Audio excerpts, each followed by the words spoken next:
आधुनिक भारत के लिए आज से बढ़िया स्टेप्स खूब समझेंगे।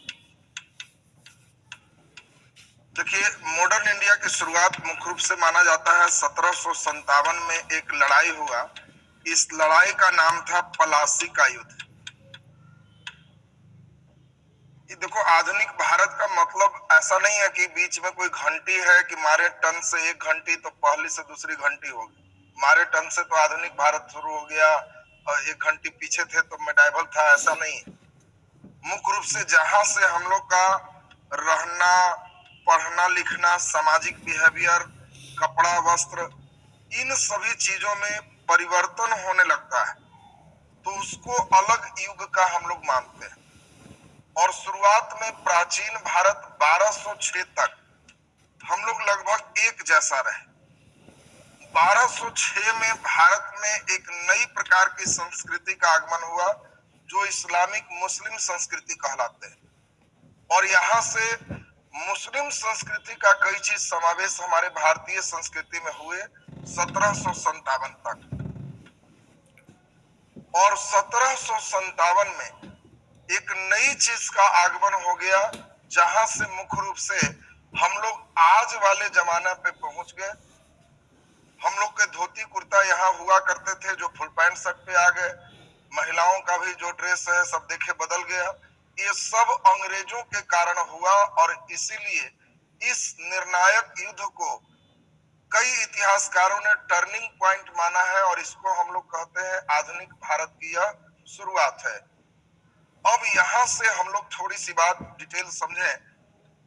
हम लोग को मेन बात समझना है, ये देखिए भारत और बाकी सिस्टम को हम अभी बना रहे हैं, इसको थोड़ा सा आपका ध्यान चाहेंगे, बढ़िया से ध्यान दीजिएगा तो मॉडर्न आप बहुत अच्छा समझ पाएंगे। देखिए, ये भारत में नीचे गर्म क्षेत्र में, केरल वगैरह के क्षेत्र में मसाला बहुत ज्यादा होता और ये ठंडे क्षेत्र है यूरोप का। इसी का यहाँ पे नाम ये जो देख रहे हैं ये इंग्लैंड है। यहीं पे हम लोग देखेंगे तो ये देश फ्रांस है। ऐसे कई देश थे, इन देशों में ठंड अधिक पड़ते थे, मसाला की खपत ज्यादा था। ठंडे जगहों पर मांस मछली का खपत ज्यादा होता है लेकिन मसाले गर्म क्षेत्र में उत्पादित होते हैं। और इसीलिए ये सभी लोग पहले मेन बाजार था कुस्तुनतुनिया और कुस्तुनतुनिया से होते हुए लोग भारत आते थे और यहाँ से मसाला का व्यापार पूरे यूरोप में होता था। लेकिन एक टर्निंग पॉइंट है जो डेट है 1453। ये टर्निंग पॉइंट है 1453 में इस सऊदी अरब मुस्लिम धर्म का उदय था और यहीं के लोगों ने इस कुस्तुनतुनिया पर अधिकार कर लिया और इसीलिए 1453 इंपॉर्टेंट है कुस्तुनतुनिया के पतन के नाम से। आपको पूछा जाएगा कि 1453 का इंपॉर्टेंट क्या है, तो कुस्तुनतुनिया का पतन। और कुस्तुनतुनिया का पतन का मतलब है कि इस कुस्तुनतुनिया पर जो पहले इटली के कब्जा में था, ईसाई के कब्जा में था, वो अब मुस्लिमों के कब्जा में हो गए। और ये सभी देश इधर आपके ईसाई हैं, मुस्लिम देश यहाँ पे मजबूत हुए और ओटोमन तुर्क के द्वारा तुर्की वगैरह सब जगह कब्जा मुस्लिमों का इधर हो गया 1453 में। और यही कब्जा होने के बाद इन ईसाइयों का भारत आने का रास्ता बंद हो गया। चूंकि इस समय भारत में भी उत्तर भारत हम लोग देखे 1206 से ही यहाँ भी गुलाम वंश मुस्लिम धर्म का ही कब्जा है। तो ये पूरे मुस्लिम साम्राज्य की स्थापना से ईसाइयों का आवागमन भारत बंद हो। तो दिक्कत क्या हुई, ये सभी लोग के यहाँ मांस मछली खूब है, मसाला नहीं है क्योंकि मसाला आने का रास्ता बंद। तो इनके दुख को अभी समझ में नहीं आएगा। किसी दिन घर में मुर्गा आ जाएगा, अब मसाला नहीं रहेगा तो वो दिन अंतिम तक मसाला नहीं मिलेगा तो इनका दुख समझ में आ जाएगा कि बहुत दुखी रह रहा होगा। और इसीलिए यहाँ पे जो समुद्र किनारे देश है। किनारे वाला देश हम लोग देखेंगे, ये देश और यह देश, ये सबसे किनारे जो देश है इसी का नाम है पुर्तगाल, और उसके बाद जो देश है उसका नाम है स्पेन। तो समुद्र किनारे वाले देश सबसे पहले एक्टिव हुए कि हम लोग को भारत खोजना है कोई और रास्ता से। देखिए कई बार लड़के को बोलते हैं कि भारत की खोज किसने किया है, कोई और रास्ता से। देखिए कई बार लड़के को बोलते हैं कि भारत की खोज किसने किया, तो भुला गया क्या भारत? नहीं, भारत जहां था वहीं, रास्ता इसका बंद हो गया है मुस्लिम आक्रमणकारियों के कारण, और नए रास्ते की तलाश यूरोपवासी कर रहे हैं। और इसी क्रम में आप जानते हो कि इसमें एक व्यक्ति है स्पेन के, 1492 में इंडिया खोजने इधर चल दी। कोई पहले ही नहीं जानता था कि नीचे इधर इंडिया है, तो इंडिया खोजने इधर चल दिए। ये स्पेन के नाविक है और इस व्यक्ति का नाम है कोलंबस। और कोलंबस बहुत दिनों की यात्रा करने के बाद यहाँ पे एक मसाला वाला टापू पर पहुंचा और पूरा खुश हुआ कि इंडिया खोज दी, क्योंकि मसाला उसको मिल गया था। और वो आया और कहा कि इंडिया खोज दिए हैं। तो जो लोग पहले से इंडिया जाते थे उन लोग को जब दोबारा लेके गया तो देखा कि ये कौन इंडिया है, यहाँ का आदमी डर से पेड़ पर भाग जा रहा है। तो इन इंडियन को कहा गया कि सब रेड इंडियन है, ये लाल जैसा इंडियन है, इधर का इंडियन ब्लैक इंडियन है। और इसने कहा कि ये इंडिया नहीं है, लेकिन इंडिया के नाम से खोज हुआ तो चूंकि इधर ईस्ट है इधर वेस्ट है, तो इस इंडिया का नाम ही वेस्ट इंडीज पड़ गया। और इसी के बगल में एक देश जो भी शक्तिशाली है जिसका नाम है अमेरिका, और अमेरिका का खोज का श्रेय कोलंबस को मिल गया। ऐसे अमेरिका नाम इटली के नाविक अमेरिगो वेस्पुसी के नाम से पड़ा है। लेकिन हम लोग को अब ध्यान देना है कि कोलंबस इंडिया खोजने के क्रम में 1492 में इधर पहुंच गया। कोलंबस उधर क्यों गया?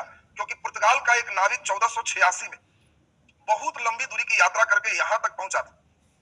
और इस नीचे वाले पॉइंट को हम लोग केप ऑफ गुड होप कहते हैं। केप ऑफ गुड होप, इसी का दूसरा नाम है आशा अंतरीप।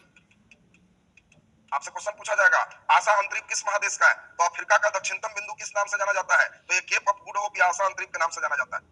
और जो व्यक्ति यहां पहुंचा था इस व्यक्ति का नाम था बार्थोलोमियो डियास। तो बार्थोलोमियो डियास पहला व्यक्ति है जो इंडिया खोजने के लिए यहां तक पहुंचा और फिर जाके उधर अनाउंस किया कि नीचे इंडिया नहीं है, हम बहुत दिन तक सफर कर चुके हैं। इसीलिए कोलंबस बेचारा इधर चला गया। अब लोग कह दिए कि इधर वेस्ट में हम लोग अंतिम पहुंच गए, इंडिया उधर नहीं है, इंडिया ईस्ट में ही है। इसीलिए ईस्ट इंडिया कंपनी का नाम आएगा, चूंकि इंडिया दो हो चुका है, एक ईस्ट में इंडिया और एक वेस्ट में इंडिया। तो फिर ईस्ट इंडिया कंपनी इसीलिए नाम आया क्योंकि हम जब ईस्ट इंडिया बोलेंगे तो ईस्ट इंडिया की बात होगी जहां हम लोग रहते हैं, और वेस्ट इंडिया बोलेंगे तो वेस्ट इंडीज की बात होगी। तुम अगर नेट पर खोजोगे भी कि वेस्ट इंडीज की राजधानी कहां है तो नहीं मिलेगा, क्योंकि वेस्ट इंडीज कोई देश नहीं है। आज यहाँ पे कई पोर्टिको, जमैका, कई जो है डोमिनिकन स्टेट, कई देशों के समूह को वेस्ट इंडीज का, वेस्ट इंडीज कोई कंट्री नहीं है, कई देश के समूह का नाम वेस्ट इंडीज है, इसलिए वेस्ट इंडीज का कोई राजधानी नहीं मिलेगा। क्रिकेट खेलने में वेस्ट इंडीज का खिलाड़ी मिलेगा तो कई देशों को मिला करके उन खिलाड़ियों का चयन हुआ। अब यहाँ पे हम लोग देखते हैं, अब अगला व्यक्ति पुर्तगाल का ही है। वो 1498 में यहाँ पर पहुंच के बेचारा चिल्ला रहा है where is India, where is India. और इसका भाग्य अच्छा है, गुजरात का एक व्यापारी है, इस व्यापारी का नाम है गुजरात वाले का अब्दुल मनीक। तो गुजरात वाले जो व्यापारी हैं अब्दुल मनीक, ये इंडिया से यहां तक लोग पहले जाते थे। और देखो यहाँ पुर्तगाल का वास्को डिगामा यहाँ पे पहुंचा हुआ है, और जब पूछ रहा है कि इंडिया कहाँ है तो अब्दुल मनीक ने पूछा कि इंडिया में कहाँ जाना है। तो यूरोप वासियों का एक ही चीज लेना देना था, वो चीज था मसाला। तुम्हारा नाम कोई गांव का लेगा कि हाँ ये गांव कहाँ है, गांव कहाँ है, और तुम उसी गांव के, तो पूछोगे ना कि किन के यहाँ जाना, और कहेगा फल्ला बाबू, तो कहेगा कि तो पश्चिम टोला में है, उधर से जाइए, टोला वाइज रास्ता तुमको पता है। तो ये भी अब्दुल मनीक पूछा कि इंडिया में कहा, तो वास्को डिगामा कहा कि जहां मसाला है। और इसीलिए उसको खास एंगल बताया गया, और ये कोई सौभाग्य नहीं था कि केरल में मसाला सबसे ज्यादा होते हैं, और वास्को डिगामा भी केरल के कालीकट पर ही पहुंचा। अगर उसको कोई बताता नहीं तो ये अचानक केरल के कालीकट नहीं पहुंचता, वास्को डिगामा भी हो सकता है बंगाल पहुंच जाता, गुजरात पहुंच जाता। लेकिन इसको मसाला चाहिए था, और मसाला केरल में सबसे ज्यादा उस समय भी होते थे, आज भी मसाला सबसे ज्यादा केरल में ही होते। और इसीलिए वास्को डिगामा अब यहां से, इसके पहले लोग आते थे वो रास्ते अलग होते थे, ये समुद्री मार्ग से आया है, और आज तक कोई समुद्री मार्ग से यूरोप का व्यक्ति इंडिया नहीं आया था, इसीलिए इसको समुद्री मार्ग से भारत की खोज कहा। और ये पुर्तगाल आने से यहाँ पे एक नया सिस्टम बना जिसको पुर्तगाल ईस्ट इंडिया कंपनी के नाम से जानते हैं। तो आपसे पूछा जाएगा कि बताओ पुर्तगाल ईस्ट इंडिया कंपनी की स्थापना कब हुई? 1498 और किस लिए भारत आए थे? मसाला बेचने के।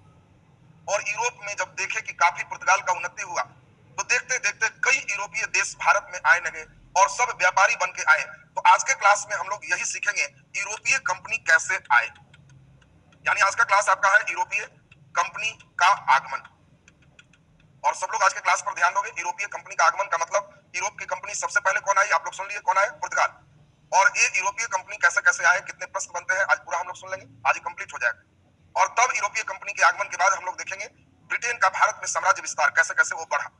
तब साम्राज्य विस्तार के बाद हम लोग दूसरा पार्ट जो पढ़ेंगे इसमें होगा ब्रिटेन का भारत में साम्राज्य विस्तार। तब तीसरा नंबर हम लोग देखेंगे 1857 का विद्रोह। और तब भारतीय राष्ट्रीय कांग्रेस, ये सब डिटेल आपके क्लास शुरू हो जाएंगे। मॉडर्न से सबसे ज्यादा अंक का इतिहास पूछा जाएगा और इसीलिए जितनी बातें हो पूरे के पूरे क्लास में 90% एकदम पूरे एक जगह ध्यान रखते हुए याद करते चलेंगे। रिजल्ट आपको देना है तो मेहनत हिस्ट्री में सबसे अच्छा जगह यहाँ करना है वो आगे। हम पूरा प्रयास करेंगे जीरो लेवल से चले, 90% क्लास में याद हो। आप केवल सीरियस मोड में बैठे हैं तो आपको क्लास याद होते चला जाएगा। अब सीरियस मोड में नहीं है, जैसे तैसे रहेंगे, चंगभंग में है, सूद के पढ़ेंगे तो सूद के पढ़ने वाला को याद नहीं होता, दिमाग भी बहुत आलसी है।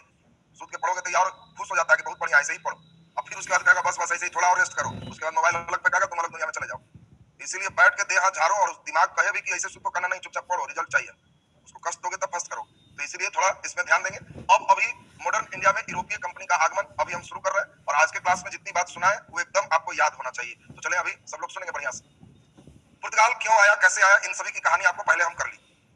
आपको पूछे बताओ अफ्रीका के दक्षिणतम बिंदु का नाम, आशा अंतरिप, या इसको हम लोग केप ऑफ गुड होप के नाम से जानते हैं। अब जरा ध्यान दीजिए सब कोई। पुर्तगाल ईस्ट इंडिया कंपनी की स्थापना कब हुई, 1498। जिस समय पुर्तगाल ईस्ट इंडिया कंपनी की स्थापना हुई थी उस समय पुर्तगाल के राजा कौन थे, तो हेनरी द नेविगेटर। राजा का नाम भी कभी कभी पूछता है, वही लड़के वास्को डी गामा में ही रह जाते हैं और बेचारा पुर्तगाल के राजा तक चला जाता। तो जितने प्रश्न बनते हैं सब अभी किए हैं और एक बार आपको सुना करके पूछेंगे, एकदम दिमाग में मूव करेगा। पुर्तगाल ईस्ट इंडिया कंपनी की स्थापना 1498 में हुआ। पुर्तगाल के उस समय राजा हेनरी द नेविगेटर थे। क्वेश्चन एक बार उल्टा भी पूछा है, हमने ऐसे पढ़ा के बच्चों को भेजा और क्वेश्चन जानते हो क्या है, पुर्तगाल के किस राजा ने भौगोलिक खोज को बहुत प्रोत्साहित किया। और सोचो लड़के को क्वेश्चन दे रहा है कि पुर्तगाल के किस राजा ने भौगोलिक खोज को प्रोत्साहित किया, तो आखिर यही ना प्रोत्साहित किया होगा तो आपका वास्को डी गामा यहाँ आया।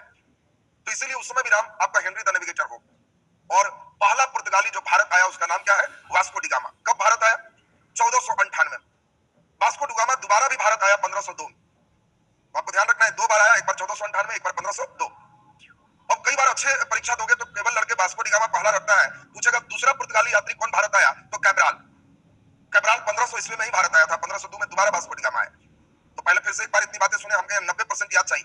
भारत आने वाला पहला यूरोपीय कंपनी कौन था, पुर्तगाल। पुर्तगाल ईस्ट इंडिया कंपनी की स्थापना कब हुई, 1498। उस समय पुर्तगाल के राजा कौन थे, हेनरी द नेविगेटर। प्रथम पुर्तगाल के व्यक्ति कौन थे जो भारत आए, वास्को डी गामा। दूसरा पुर्तगाल के व्यक्ति कौन थे, कैब्राल। दूसरा कौन है, कैब्राल। इतनी बात हमें लगता है कि एकदम सबका क्लियर हो। अगला एक बहुत इंपॉर्टेंट सबके लिए एक्ट, चाहे पुर्तगाल हो, चाहे फ्रांस हो, चाहे इंग्लैंड हो, पहली व्यापारिक कोठी आपसे पूछी जाएगी। ये कोठी क्या होता है थोड़ा हम भी आपको समझा लें। उन लोग विदेश से सामान बेचने आते थे, चलो उन लोग की बात छोड़ दे, तुम अभी बैठे बैठे मन में व्यापारिक कोठी क्या है इस चीज को समझ रहे थे। तो व्यापारिक कोठी का मतलब आपको हमने समझाया कि व्यापार करने के लिए जो उन लोग अपना स्ट्रक्चर बनाते थे वो व्यापारिक कोठी थी। तुम्हें ये भी जान के आश्चर्य लग रहा होगा कि अंग्रेज कब्जा कैसे कर ली। यही व्यापारिक कोठी कब्जा करने का मेन सेंटर हो गया, मेन केंद्र हो गया, इसी के कारण कब्जा हो। कारण अब बताओ, तुम ही अगर कहीं जाओगे और मान लो 50 लाख के सामान रखते हो तो बोलो बॉडीगार्ड या गार्ड, नाइटमैन सब रखो। अब 5 आदमी बहाल की, पांचों को राइफल दिए कि सुरक्षा करेगा बहुत कीमती सामान। अब वहां सरकार से तुम परमिशन लिया कि सर हम एक, मान लो हम बिजनेस कर रहे हैं और हमने यहाँ सेंटर खोला और सरकार को हम लिख के दिया डीएम को कि हमारे सेंटर में इतने लोग पढ़ेंगे या सामान है, हम चाहते हैं 5 राइफलधारी रखें और उसका पेमेंट हम खुद करेंगे। सरकार लिख के देगी कि अच्छा आपने पेमेंट किया तो रख लीजिए 5, हमको क्या है। आप समझिए जितना बिजनेस हो रहा है, अपना राइफल वाला रखिएगा कि अपने खाइए पीजिएगा क्या कीजिएगा। तो हम 5 राइफलधारी रख लिए, हमारा बिजनेस खूब चलने लगा। तो बगल में एक और ऐसा ही बनाए और वहां भी करोड़ों का सामान रखे और फिर डीएम से कहे कि और बनाया सर 5 और रखे, रख लो अपना पेमेंट कर लो।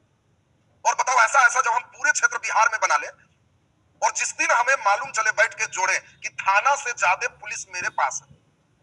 बताओ हम तो शुरू में 5 बॉडीगार्ड, 5 राइफलमैन करके रखते चले, लेकिन फिर हम जोड़ेंगे कि जहां हम हैं यहाँ थाना में कितना पुलिस है तो मालूम चला 20, वो राइफल तो 18 को 2 घंटा रखता है और हमारे पास तो जोड़े कि 40। और ऐसा सब शहर में हम जोड़ लिए तो हमें मालूम चल गया कि बिहार पुलिस से ज्यादा पुलिस मेरे पास और बिहार पुलिस से ज्यादा राइफल हम रखते हैं। तो अब बताओ पुलिस कहेगी कि हेलमेट लगा के चलो और हम ऐसे ही मोटरसाइकिल से चलेंगे। कोई पुलिस पकड़ भी लेगी तो हमको डर लगेगा नहीं, हम कहेंगे पकड़ रहा है समझा दे तुमको, तो हाँ 18 बुलाते हैं, वो कहेगा कि हम भी बुलाते हैं, तू थाना में फोन करेगा तो 8 पुलिस आया, हम फोन किया तो 40 पहुंचला है, दोनों तरफ से राइफल था नहीं। और मालूम चला कि इसको हम हरा दिए, हम अपना निकल गए, डरे कुछ नहीं बोला, तो अगला दिन थाना चढ़ने में हमको कितना टाइम लगेगा। यही चीज इंग्लैंड की, देखो कोई लड़का सोचता है इंग्लैंड कब्जा कैसे कर लिया, तो यही व्यापारिक कोठी मेन जड़ है, जिसकी सुरक्षा के लिए वो अपना हथियार रखना शुरू की। और धीरे धीरे अब किसी को कुछ हो गया, अब मान लो हम हथियार रखने लगे, अब डीजीपी को मालूम चल जाए कि मेरे अंदर में जितने पुलिस है उससे ज्यादा पुलिस फलाना बाबू के पास, और उस समय कोई बिहार सरकार डीजीपी को हटाएगी, भागो तुम सस्पेंड, तो वो डीजीपी सपोर्ट लेने के लिए मेरे पास पहुंचेगा कि मदद केवल कर दीजिए ना, अभी आप दीजिए खाली 10,000 फोर्स, हम दिखा देते हैं हमको, क्या तो सस्पेंड किया, तो हम सरकार के मामला में हस्तक्षेप करना शुरू कर दें, और वही कहानी तुमको पलासी की लड़ाई की ओर ले जाए। वो भी आपको एक नब्ज समझाए, क्योंकि नब्ज नहीं समझोगे तो कब्जा कैसे किया, ये मजा ही नहीं है। तो अब अभी हम लोग की पहली कोठी किसी का भी महत्वपूर्ण हो गया। बताओ पुर्तगाल की पहली कोठी कहां स्थापित है? कोचिन। आपको ध्यान रखना है कि पुर्तगाल की पहली कोठी कोचिन में केरल में स्थापित है, मसाला बिजनेस करने आए 1503 में स्थापित। धीरे धीरे जब इनका क्षेत्र बढ़ जाए तब हेनरी द नेविगेटर करने तो नहीं आ गया यहाँ कुछ, वो अपना एक हेड बना के भेजेगा जिसको गवर्नर कहते हैं। आपको ध्यान रखना है, अब गवर्नर मींस जस्ट लाइक राज्यपाल समझो, पूरे राज्य को देखने वाला। तो पुर्तगाल के साम्राज्य को देखने वाला पहला गवर्नर कौन आया? Francisco de Almeida. नाम एकदम ठीक ठाक होना चाहिए। आपसे पूछा जाएगा पहला पुर्तगाली गवर्नर कौन था? Francisco de Almeida. नाम बड़ा उल्टा है पुर्तगाली लेकिन नाम के फ्रांसीसी लगन, तो इसलिए नाम है फ्रांसिस्को द अल्मीडा। ये पहला गवर्नर है पुर्तगाल, और इसने हिंद महासागर में अपने व्यापार को बढ़ाने के लिए नीले जल की नीति अपनाया। तो यहां दो क्वेश्चन तुमसे पूछा जाएगा, पहला नीले जल की नीति किसने अपनाया? तो फ्रांसिस्को द अल्मीडा। दूसरा, फ्रांसिस्को द अल्मीडा के नीले जल की नीति से कहां के व्यापार को बढ़ाया गया? तो हिंद महासागर। जानते हो महासागर के जल नीले होते हैं, और इसीलिए नीले होने के कारण इसके नीति को हम लोग नीले जल की नीति कहते हैं। तो नीले जल की नीति अपनाया फ्रांसिस्को द अल्मीडा, और ये पहला गवर्नर है पुर्तगाली का। दोनों बात दिमाग में आ गया सबका। दूसरा गवर्नर का नाम है अल्बुकर्क, और फ्रांसिस्को द अल्मीडा के बाद अल्बुकर्क है, अंतिम में आजाद होगा, ये भी बात ध्यान रखना। और इसीलिए क्वेश्चन आता है भारत आने वाले पहला यूरोपीय कंपनी तो पुर्तगाल, और भारत से जाने वाला अंतिम तो ये भी पुर्तगाल, क्योंकि अंग्रेज तो 47 में ही चले जाएंगे, 63-64 की स्थिति पे जाएंगे। तो इसीलिए आपको ध्यान रखना है कि 64-63 में ही लगभग हम लोग भगाना शुरू करेंगे इसको। तो सबसे अंतिम में जाने वाला पुर्तगाल है, गोवा में टिका रह जाएगा। और आज भी तुम अगर गोवा घूमने जाओगे तो वहां पुर्तगाली सिस्टम अभी भी ज्यादा मिले। पुर्तगाली वाला कौन था? अल्बुकर्क। और अल्बुकर्क कितना तेज दिमाग का है ये भी समझिए, इसने सभी पुर्तगालियों को जो भारत आए थे उनको कहा भारतीय स्त्री से विवाह करो, तो पुरस्कार थे। जो लोग आए हो पुर्तगाल से, तुम लोग का अगर शादी विवाह नहीं हुआ है तो उधर विवाह के लिए मत सोचो, इंडियन से विवाह कर लो, क्योंकि अगर भारतीय महिला से विवाह करोगे तो यहाँ के दामाद बन जाओगे, तो पिटाओ उठाओगे नहीं, बहुत इज्जत से रहो। बस ये लोग विदेशी है ना, तो ये लोग देखो कितना हाई थिंकिंग इसका अल्बुकर्क का। तो इसीलिए अल्बुकर्क बहुत हाई लेवल था। आपसे पूछा जाएगा कि बताओ किस पुर्तगाली गवर्नर ने पुर्तगालियों को भारतीय स्त्रियों के साथ विवाह को प्रोत्साहित किया? तो अल्बुकर्क। तो अल्बुकर्क में 3 बात आते हैं। गोवा को यूसुफ आदिल शाह से जीता, दूसरा ये पुर्तगाली साम्राज्य का भारत में वास्तविक संस्थापक है, और भारतीय महिलाओं से विवाह के लिए इसने प्रोत्साहित, और तीसरा एक और हम लोग महत्वपूर्ण सुनेंगे, ये है निन्नो डी कुन्हा। बस यहां तक आपको एकदम ध्यान चाहिए। निन्नो डी कुन्हा, इसने अपना मुख्यालय गोवा स्थानांतरित कर दिया, और परमानेंट गोवा 1964 तक पुर्तगाली टिके रहा, इसीलिए इनका मेन मुख्यालय गोवा रहा। तो आपसे पूछा जाएगा कि बताओ गोवा को मुख्यालय किसने बनाया? निन्नो डी कुन्हा। गोवा जीता किसने? अल्बुकर्क ने। अब इसके बाद हम लोग देखें, इन्होंने बेसिन पे, दमन पे, गुजरात का ही सब क्षेत्र है, गुजरात के भी कई क्षेत्र पर अधिकार किया। पुर्तगालियों का देन, अगर पुर्तगाली ना आते तो इतने चीज हम लोग को नहीं मिलते। और पुर्तगाली का देन हम लोग देखें, भारत का पहला प्रिंटिंग प्रेस गोवा में ही स्थापित हुआ, ये पुर्तगाली का देन है। पूछा जाएगा कि बताओ भारत में पहला प्रिंटिंग प्रेस किसका देन है? तो पुर्तगाल का। दूसरा नंबर हम लोग देखें तंबाकू की खेती, बहुत अच्छा क्वेश्चन है। भारत में तंबाकू से 3 क्वेश्चन आते हैं, तीनों बढ़िया से सुन लो। एक क्वेश्चन ठगुआ टाइप का आता है, पूरे प्राचीन भारत में पूछेगा, पूरे किसी काल में पूछेगा, मौर्य काल में, मौर्योत्तर में, गुप्त में, हड़प्पा में, कहीं भी पूछेगा कि हड़प्पा वासी किस फसल से परिचित नहीं थे। अब उसमें तुमको दे देगा धान, गेहूं, तंबाकू, कपास, सब दिया रहेगा। आपको ध्यान रखना, हड़प्पा वासी धान उनका फसल नहीं है, लेकिन धान से परिचित थे। लोथल से भी, रंगपुर से भी धान की भूसी मिली, लेकिन तंबाकू सिर्फ मध्यकाल में आएगा। ये बहुत इंपॉर्टेंट चीज तुमको बता रहे, क्योंकि कई बार क्वेश्चन यहां तक दे दिया कि गुप्त काल में किस चीज की फसल से लोग परिचित नहीं है। चॉइस है कपास, बी में दे रहा है इसमें यव, यव मींस जौ होता है। सी में दे दिया ब्रीही, ब्रीही माने चावल होता है। और डी में दे रहा है तुमको तंबाकू। लड़का एकदम खुश है कि तंबाकू माकू तो सुने हैं, ये ब्रीही रिही क्या है, मारो डी कुदरे मारो। तो तुमको एकदम रेडीमेड ई लाइन दिमाग में सेट कर लेना है कि प्राचीन काल में भारत में तंबाकू नहीं। ये बात को एकदम दिमाग में सेट रखेगा। कभी भी पूछेगा कौन फसल नहीं है तो तंबाकू नजर आ जाए तो ठीक लगा देना कि तंबाकू नहीं। दूसरी इंपॉर्टेंट बात यहां से पूछता है, भारत में तंबाकू कौन लाया? तो पुर्तगाल, तंबाकू पुर्तगाल का देन। तीसरा आएगा, कौन पहला बादशाह था जो तंबाकू का सेवन किया? तो अकबर। अकबर के समय पुर्तगाली लोग पहली बार लाए गुड़गुड़िया, ऊपर जला दिए और पानी में उसको डाले, और अकबर पूछा कि व्हाट इज दिस, क्या है? तो कहा कि सर इसमें जितना तंबाकू है उसमें दो तरह का चीज है, एक हानिकारक एक लाभदायक। लाभदायक इतना है कि उतना कोई चीज नहीं हो सकता, लेकिन हानिकारक चीज भी इसमें, और उसको खत्म करने के लिए इसको पानी से होके हम लोग गुजारते हैं। इसको जब खींचिएगा तो पानी में गुड़गुड़ गुड़गुड़ करेगा, हानिकारक चीज खत्म हो जाएगा और लाभदायक चीज आ जाएगा। तो अकबर कहा कि लाओ ट्राई करते हैं, लेकिन एक ही दो बार खींचा तो उनके जो वैद्य थे वो मना किए कि आपके लिए हानिकारक है, इसमें कोई ऐसा चीज नहीं है। लेकिन अकबर परमिशन दे दिया था कि हम छोड़ रहे हैं, लेकिन खेती करो, बढ़िया चीज, खेती का परमिशन दे दिया। लेकिन जहांगीर ने देखा कि जो इसको पीता है वैसे घोलता रहता, काम ही नहीं करता। एक बार खींच लिया तो से तो काम ही नहीं कर रहा है, अब ऐसे जो है जो कहिए काम कर रहा है, वैसे जो है ये खींच लिया तो फिर राजा से भी ऊपर राजा होगी। तो जहांगीर कहा कि बंद करो, इसकी खेती कोई नहीं करे। तो आपको पूछा जाएगा यहां से क्वेश्चन, किस मुगल बादशाह ने तंबाकू की खेती पर रोक लगाया? तो जहांगीर। किस मुगल बादशाह ने पहली बार प्रयोग किया? तो अकबर। भारत में तंबाकू का लाया कौन? पुर्तगाल। और तंबाकू मध्य प्राचीन काल में नहीं है, इतनी बात बिल्कुल दिमाग में सेट चाहिए। अब यहाँ पे महत्वपूर्ण और आ गया, भारत में आलू, मक्का, संतरा, मूंगफली, ये सभी जो आप खा पी रहे हो ये पुर्तगालियों की देन। भारत में पहले आलू की सब्जी नहीं थी, और आलू लाने वाला पुर्तगाल के लोग हैं। उन लोग आलू खाता था और इंडिया आया तो सोचा कैसे क्या होगा, तो अपने साथ कुछ लाया और यहाँ के मिट्टी में रोपा कि हम लोग यही खाएंगे। भारतीय तो सीखने में तेज है ना, पूछा कि ये क्या खा रहा है, तो वहां जो रोपे हैं लाइए थोड़ा सा हम भी, थोड़ा सा हम भी, धीरे धीरे सब लोग शुरू कर दिए। तो ये आलू, मक्का, संतरा, मूंगफली, ये सब पुर्तगालियों की देन। और अगला सबसे इंपॉर्टेंट आपके लिए है, भारत में सबसे पहले कौन आए? पुर्तगाल। और सबसे अंत में कौन गए? पुर्तगाल। 1961 में गोवा स्वतंत्र हुआ। 64 आते आते तक हम लोग इनको कंप्लीट पका लिए। आपसे कभी कभी पूछा जाएगा कि गोवा कब स्वतंत्र हुआ, तो आप 1961 डेट भी आपको एकदम क्लियर होना चाहिए। तो अब इन सभी बातों को एक बार हम लोग देख लें, और हमें पुर्तगाल अभी का अभी पूरा याद होना चाहिए। देखो मॉडर्न इंडिया के साथ हम कोई कंप्रोमाइज नहीं करेंगे, इसमें जो पढ़ा है एकदम लगे कि लगभग हमको याद है, और तब तुमको इतिहास से कोई क्वेश्चन नहीं छूटेगा, एकदम निश्चित आराम से बनेगा। तो जरा एक नजर हम लोग बढ़िया से इसको ठीक कर ले। हम लोगों ने अभी सुना कि भारत आने वाला पहला यूरोपीय कंपनी कौन था? पुर्तगाल। 1498 में आया, और अंतिम जाने वाला भी पुर्तगाल 1961 में गया। ये तो बात एकदम क्लियर है सबका। जिस समय पुर्तगाल पहला व्यक्ति आया, उस पहले व्यक्ति का नाम हम लोग देखे वास्को डी गामा। दूसरे व्यक्ति का नाम था कैब्राल, और इस समय पुर्तगाल के राजा थे Henry the navigator. Henry the navigator. इसके बाद हम लोग का मेन क्वेश्चन आता है गवर्नर्स। 3 गवर्नर का नाम केवल ध्यान रखोगे बस हो गया। देखो घर पे यही चीज ट्राई करना है, केवल एक पुर्तगाल सफ के फेर में मत रहो, लाला बुल रफ के फेर में रहो।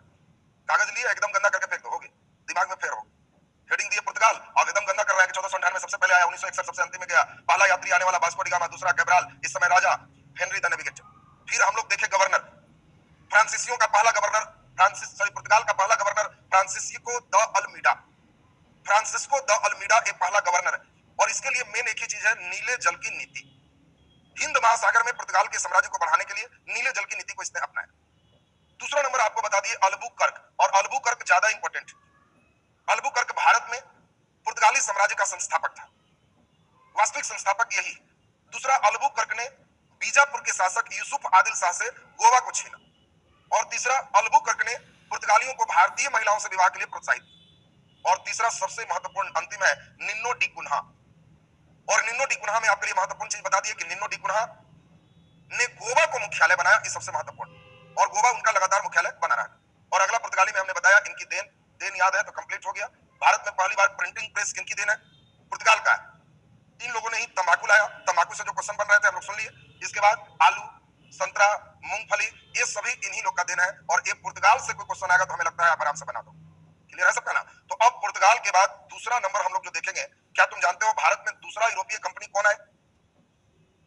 तो हम लोग देखेंगे 1498 पुर्तगाल ईस्ट इंडिया कंपनी, 1600 ईस्वी east India Company, 1602 Dutch East India company, 1616 Danish east India company, 1664 फ्रांसीसी ईस्ट इंडिया कंपनी।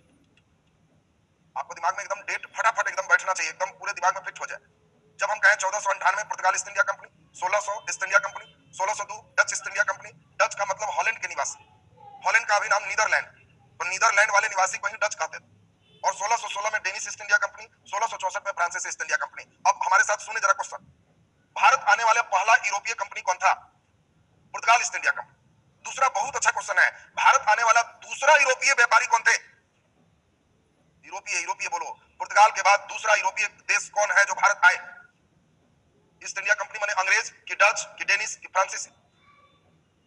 दूसरा कौन है जल्दी बोलो। ईस्ट इंडिया कंपनी माने इंग्लैंड, डच माने हो गया नीदरलैंड। आपसे पूछा जाए कि बताओ भारत आने वाला दूसरा यूरोपीय देश था, इंग्लैंड, नीदरलैंड, फ्रांस, डेनमार्क। बोलो आंसर। तो आंसर आपको दूसरा निश्चित लग रहा है ईस्ट इंडिया कंपनी, लेकिन ईस्ट इंडिया नहीं होगा, दूसरा डच है, तब ईस्ट है, तब फ्रांसीसी। क्यों ऐसा है अब इस चीज को थोड़ा सा ध्यान से समझिए, सुनोगे बढ़िया से, क्योंकि यहाँ पे दो तरह का क्वेश्चन आते हैं और लड़के जो सेट भर के रटा हुआ है उन लोग को यहाँ कंसेप्ट नहीं रहने से उसको हमेशा कंफ्यूजन रहता है। अगर तुम्हें पूछा जाए कि दूसरा कौन यूरोपीय कंपनी भारत के लिए बना, तो ईस्ट इंडिया कंपनी बना। ये बन गया था लेकिन भाग्य कितना अच्छा था, एक दिन के लिए सोचो, ये केवल आगे हो गया। ये बना है 31 दिसंबर 1600। कभी कभी डेट भी पूछता है, 31 दिसंबर 1600 को ये बनाया गया। इस समय इंग्लैंड की महारानी कौन है, एलिजाबेथ। और इस समय मुगल बादशाह कौन है, ये भी क्वेश्चन पूछा है। ईस्ट इंडिया कंपनी की स्थापना के समय भारत में मुगल बादशाह कौन है, तो आपको ध्यान रखना है कि इस समय मुगल बादशाह अकबर है। ध्यान रखो 1605 तक अकबर रहे, तो इसीलिए इस समय मुगल बादशाह कौन है, अकबर। और अकबर इंग्लैंड की महारानी एलिजाबेथ के पैरेलल है। और इस समय आपको ध्यान रखना है कि 1600 में 15 वर्षों के लिए बन गया। लेकिन बनने से क्या होता है, कोई आदमी इस पर वर्क नहीं कर रहा। पहली बार 1608 में इसका इंग्लैंड का दूत भारत आ रहा है कि हुजूर परमिशन दीजिए। तब तक अकबर मर गया, जहांगीर। सोचो अकबर के समय बना है और अकबर मर गया, तो जहांगीर के समय उसका दूत आया। अब उसके पहले डच 1602 में ही बना और 2 में आके शुरू हो, तो बना है 2 साल बाद कंपनी, लेकिन पहले शुरू। ये कंपनी पहले बना है लेकिन लेट शुरू। नहीं समझा बात, कई का कैसे जन्म पहले ले लिया लेकिन पढ़ाई लेट शुरू करो। कई लोग जन्म बाद में लिया लेकिन 3 साल से शुरू होगी। तो पहले पढ़ने कौन गया तो छूट के गया, पहले जन्म कौन लिया तो ये अलग होगी। तो उसी प्रकार से पहले कौन कंपनी बना, दूसरा नंबर तो इंग्लैंड हो, लेकिन दूसरा में कौन कंपनी आया तो डच हो। बोलो कंफ्यूजन क्लियर है सबका। तो अभी हम लोग पढ़ने जा रहे हैं डच ईस्ट इंडिया कंपनी। आगमन के अनुसार से डच से बहुत क्वेश्चन नहीं रहता, थोड़ा सा सुनोगे हो जाएगा। तब हम लोग ईस्ट इंडिया कंपनी, डेनिश और फ्रांसीसी एक नजर हम लोग देख लेंगे, क्योंकि डिटेल इंग्लैंड को हम लोग को पढ़ना है। तो अब हम लोग अभी डच के बारे में एक नजर सुने, डच तुरंत क्लियर हो जाएगा। तो तेजी में जरा ध्यान दीजिए। डच कहां के निवासी है, तो अभी हमने बताया डच हॉलैंड के निवासी। हॉलैंड का ही एक अन्य नाम क्या है, नीदरलैंड। आपको नाम भी हमने बताया, अभी वर्तमान नाम नीदरलैंड ही। तो आपको ध्यान रखना है डच हॉलैंड या नीदरलैंड के निवासी थे। पहला डच नागरिक जो भारत आए उनका नाम है हाउटमैन। हाउटमैन पहला डच व्यक्ति जो भारत आया उनका नाम क्या हो गया, हाउटमैन। और इन्हीं के आगमन पर कंपनी की स्थापना यहां हो गई। 1602 में डच ईस्ट इंडिया कंपनी की स्थापना है। और ये डच के साथ दो क्वेश्चन सबसे इंपॉर्टेंट है, पहला सुन लीजिए बढ़िया से, महत्वपूर्ण बात पर ध्यान देना। डच के साथ इंपॉर्टेंट है कि जितने यूरोपीय कंपनी आए वो सब मसाला का बिजनेस की, लेकिन डच ने मसाला को छोड़कर वस्त्र का बिजनेस किया। ये इंपॉर्टेंट चीज। तो पहला ध्यान दो, ये मसाला पर ज्यादा ध्यान नहीं दिया, इसका ध्यान किस पर आ गया, वस्त्र पर, कपड़ा लत्ता। दूसरा एक और सबसे महत्वपूर्ण बात आपको समझा दे तो क्लियर होगा। जो भी यूरोपीय कंपनी आए वो सब पश्चिम तरफ अपना ब्रांच रखे, कोचीन, गोवा, सूरत, इस टाइप का पश्चिमी तट पर, चूंकि इंग्लैंड से आना उनको आसान रहता। डच एकमात्र थे जो पूर्वी तट पर सबसे ज्यादा ध्यान दिए। इनकी अपनी पहली मसूलीपट्टनम यहाँ पे है, यहाँ मुख्यालय बनाए। तो आपको ध्यान रखना है, कभी कभी एकदम रिवर्स क्वेश्चन पूछता है, किस यूरोपीय कंपनी ने अरब सागर, इधर बंगाल की खाड़ी है, इधर अरब सागर, तो पूछेगा किस यूरोपीय कंपनी ने अरब सागर से ज्यादा बंगाल की खाड़ी पर ध्यान दिया, तो डच होगा। किसने मसाला को छोड़कर वस्त्र का निर्यात बढ़ाया, तो डच होगा। डच की पहली व्यापारिक कोठी कहां है, मसूलीपट्टनम। डच इधर क्यों ध्यान दिए, क्योंकि इंडिया से ज्यादा इंटरेस्ट उनका बगल अगल के द्वीप पर मलेशिया वगैरह में कब्जा था, उधर इंडोनेशिया मलेशिया पर उनका ज्यादा ध्यान। तो इसीलिए वो चाहते थे इधर रहे, इधर से हमको इधर व्यापार करना आसान हो। तो ये डचों के साथ महत्वपूर्ण चीज है। और लास्ट एक पूछता है, डचों को इंग्लैंड ने किस युद्ध में हराया, तो बेदरा का युद्ध। तो बेदरा की लड़ाई भी आपको क्लियर चाहिए, तो डच में केवल 5 लाइन बोलेंगे, डच से क्वेश्चन कंप्लीट हो जाएगा। डच बहुत ज्यादा लोड नहीं देता, एक 5 लाइन तेजी में सुन लीजिए। डच हॉलैंड या नीदरलैंड का निवासी है, पहला लाइन सबका क्लियर हो गया। डच ईस्ट इंडिया कंपनी की स्थापना 1602 में हो, दूसरा लाइन भी क्लियर। तीसरा, डच ने मसाला से ज्यादा वस्त्र के निर्यात पर ध्यान दिया। चौथा, डच का पहला कोठी मसूलीपट्टनम में स्थापित हुआ। और पांचवा, डचों को इंग्लैंड ने बेदरा के युद्ध में हराया। काम खत्म हो। बोलो 5 लाइन क्लियर है सबका। हाउटमैन नहीं भी याद है तो तुम लोग को नहीं आया, लेकिन 5 लाइन ठीक चाहिए। फिर से 5 लाइन बोल रहे हैं, एकदम टनाटन सुनिए। डच हॉलैंड या नीदरलैंड के निवासी थे। दूसरा, डच ईस्ट इंडिया कंपनी की स्थापना 1602 में हुई। तीसरा, डचों की पहली व्यापारिक कोठी 1605 में मसूलीपट्टनम में स्थापित हुई। चौथा, सबसे महत्वपूर्ण लाइन, डचों ने मसाला के जगह वस्त्र के निर्यात का, वस्त्र के व्यापार का बढ़ावा दिया। और पांचवा लास्ट, बेदरा के युद्ध में डचों को इंग्लैंड ने हराया। काम खत्म हो। बोलो 5 लाइन लिख सकते हैं ना, आज का आज लिखोगे, क्लास खत्म हो, पन्ना लो और जितना बोल रहे हो उतना अपने से सोच के लिख। गवाएगा तो उसको फिर से वीडियो देखो और उतना फिर लिखो। तो इतना 1-2 बार अपने से लिखने लगोगे तो तुमको अपने 2-3 महीना में लगने लगेगा कि मेरा नौकरी हो जाए। लिखोगे नहीं, खाली बैठ के सत्यनारायण स्वामी वाला कथा मिलाद वाला सुनो तो कुछ नहीं हो। तुमको नौकरी चाहिए तो हम लोग तो प्रक्रिया में है, एक बार सभी चीज को क्रीम देना, हमारा काम यही। इसी चीज को तुम 18 को किताब उल्टेगा तब तुमको मालूम चलेगा दिन भर में 10 लाइन निकल। तो हम लोग सब लाइन इंपॉर्टेंट तुम्हारे लिए निकाल दे रहे हैं, तुम याद भी करवा रहे हैं 90%। ध्यान दो और घर में लिखो कि इतना याद रहो। तीसरा नंबर हम लोग देखेंगे अंग्रेज, चूंकि इनको डिटेल पढ़ना है इसीलिए इस पर अभी हल्का सुन लेना है, फिर तो डिटेल पढ़ेंगे। उसके बाद डेनिस और फ्रांस, आज का क्लास वहां तक पूरे सुन लेंगे तो कंप्लीट हो जाएंगे। सुनो बढ़िया से। अंग्रेज के बारे में हम लोग सुने, महारानी एलिजाबेथ के द्वारा 31 दिसंबर 1600 ईस्ट इंडिया कंपनी की स्थापना हुई। तो आपसे पूछा जाएगा कि महारानी एलिजाबेथ किस मुगल शासक के पैरेलल थे? तो अकबर, इस समय अकबर है, ये भी क्वेश्चन रिवर्स ध्यान रख। कई बार क्वेश्चन इंग्लैंड से भारत को कंपैरिजन करता है और बच्चे एकदम नहीं बता पाते। लड़के जहांगीर एकदम रटे रहता है, क्वेश्चन देगा कि ईस्ट इंडिया कंपनी की स्थापना के समय मुगल बादशाह भारत में कौन था? अकबर है। आगमन के समय जहांगीर ना है, स्थापना के समय तो 1600 में अकबर, ध्यान रखना, ये अच्छा प्रश्न है। तो हम लोग अभी देख लिए ईस्ट इंडिया कंपनी की स्थापना महारानी एलिजाबेथ के द्वारा, इन्हीं के एक बार क्वेश्चन पूछा है ईस्ट इंडिया कंपनी की स्थापना किसके हस्ताक्षर से हुई? तो महारानी एलिजाबेथ के हस्ताक्षर से होगा, महारानी वही है। और ये आपको ध्यान रखना है, पहला दूत 1608 में जेम्स प्रथम आया। जेम्स प्रथम पहला दूत है। और इस समय मुगल बादशाह कौन है? जहांगीर। जहांगीर जब जेम्स प्रथम को देखा तो इसका नाम दिया इंग्लिश खान। कभी कभी रिवर्स में भी आता है, अरे पहली बार अंग्रेजी झाड़ रहा है तो अपना मुगल बादशाह खान लगाया और आगे इंग्लिश लगाया, कहा क्या हाल है इंग्लिश खान, इंग्लिश से आया। तो इसीलिए पूछा जाएगा कि बताओ इंग्लिश खान की उपाधि किसे मिली? तो ध्यान रखना कि वो किसको मिली? कैप्टन हॉकिंस को। जेम्स प्रथम का दूत है कैप्टन हॉकिंस, और कैप्टन हॉकिंस को हमारा जहांगीर ने कहा इंग्लिश खान। ये बता दो जल्दी से, कैप्टन हॉकिंस किसका दूत है? जेम्स प्रथम, ये इंग्लैंड के राजा है। तो इन्हीं की चिट्ठी लेकर के 1608 में जहांगीर से ही मिला। जहांगीर इसको बोला कि जाओ सूरत में, मेन उस समय तुमको बताया कि सब लोग का ध्यान पश्चिम साइड ही ज्यादा होता था और सूरत प्रमुख बंदरगाह था। तो सूरत में इसने परमिशन मांगा कि हमको सर कोठी बनाने की परमिशन दीजिए। जहांगीर कहा कि इंग्लिश खान बना लो, ठीक, लेकिन अभी परमानेंट नहीं बनाना, और लोग को हम दिए हुए उन लोग से पूछना हो। तो पहली कोठी सूरत में बना लेकिन अस्थायी है।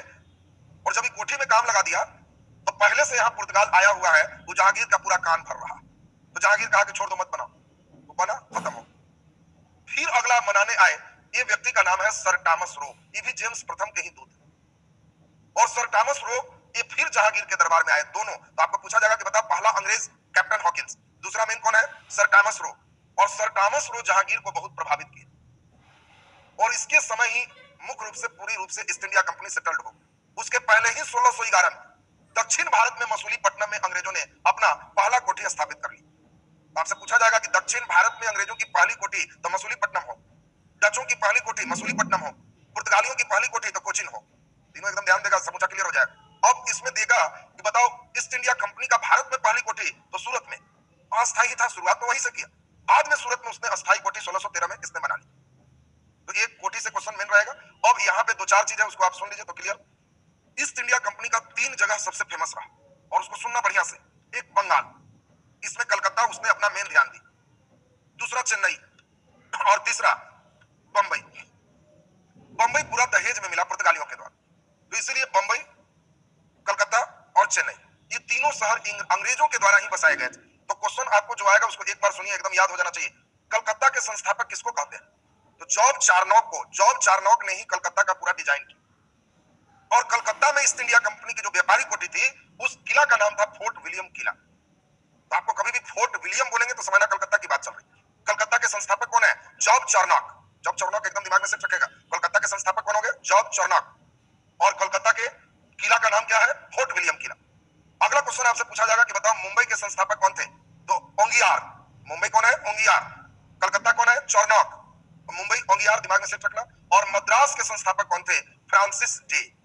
तीनों संस्थापक आपसे पूछा जाएगा, तीनों फिर से सुनेंगे। कलकत्ता के संस्थापक कौन है? चारनॉक।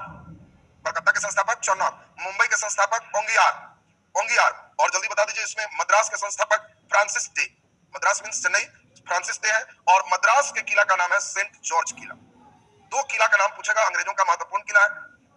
पूछा जाएगा फोर्ट विलियम किला तो कहना कलकत्ता, और सेंट जॉर्ज किला तो मद्रास चेन्नई में है। तो ईस्ट इंडिया कंपनी से आपके ये सिस्टम कंप्लीट हो गए। अब हम लोग थोड़ा सा 2 और कंपनी को अभी देखेंगे, उसके बाद आपके सिस्टम इधर कंप्लीट।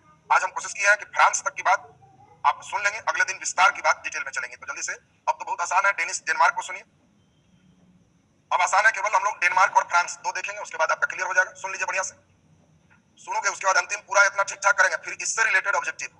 जहां ऑब्जेक्टिव इतना से बनाना लग गया अपने आप तुमको लगने लगेगा कि मॉडर्न मेरा एकदम नहीं छूटेगा। 6-7 क्लास मॉडर्न कर लेंगे और 6-7 दिन में आपके अंदर बहुत अच्छा सुधार आ जाएगा। 7-8 क्लास में मॉडर्न इंडिया खत्म हो जाएंगे आप। अब जरा ध्यान दीजिए, डेनिस किस देश को कहते हैं? डेनमार्क। डच किसको कहते हैं? हॉलैंड या नीदरलैंड को। तो आपको दोनों पूछा जाएगा, डच बने हॉलैंड या नीदरलैंड, और डेनिस का मतलब डेनमार्क। और डेनिस ईस्ट इंडिया कंपनी की स्थापना कब हुई? 1616। और इनकी पहली कोठी 1620 में त्रैंकवे वार में है। आपको पूछा जाएगा कि बताओ डेनिस का पहली व्यापारी कोठी त्रैंकवे वार। तो त्रैंकवे वार व्यापारी कोठी तमिलनाडु में ही स्थित है, तो त्रैंकवे वार आपको दिमाग में सेट करना है। और ये पूरा इनको घाटा लगने लगा, तो ये अपनी पूरी कंपनी को ही ईस्ट इंडिया कंपनी से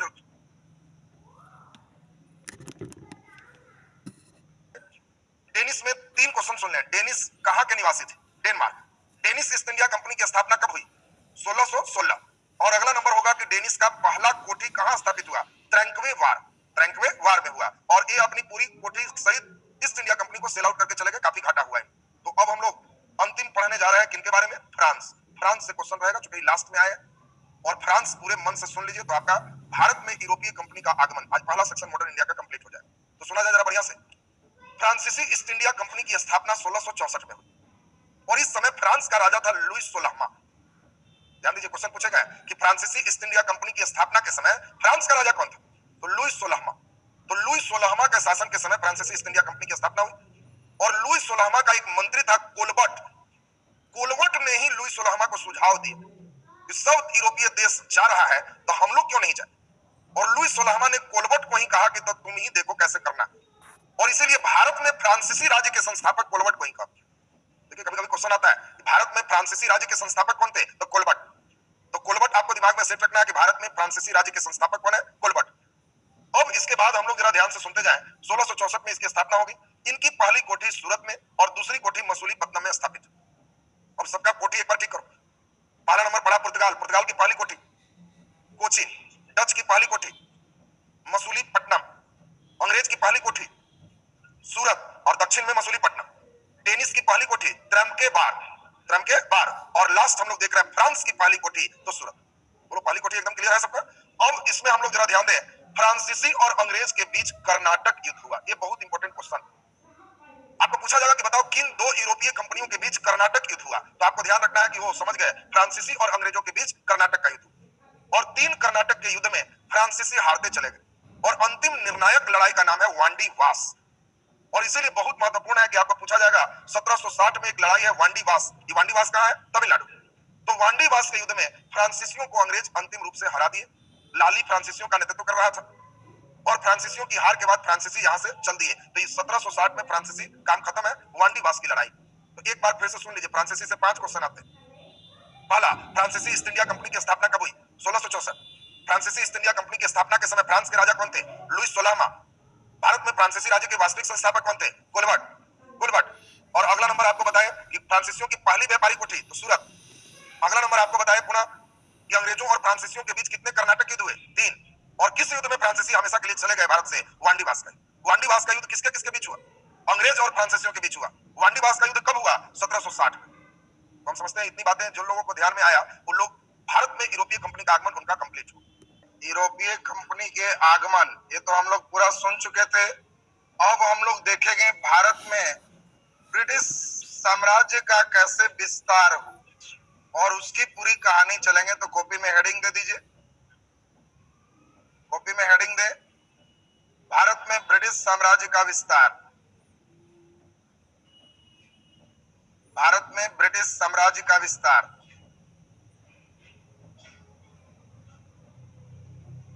भारत में ब्रिटिश साम्राज्य का विस्तार। ब्रिटिश साम्राज्य का विस्तार।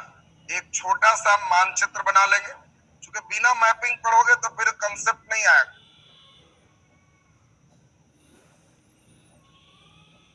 जो देख रहे हैं ये बांग्लादेश भी इसमें शामिल हो, और इसीलिए बांग्लादेश तक का हिस्सा जो देख रहे हैं इसी का नाम बंगाल के नाम से।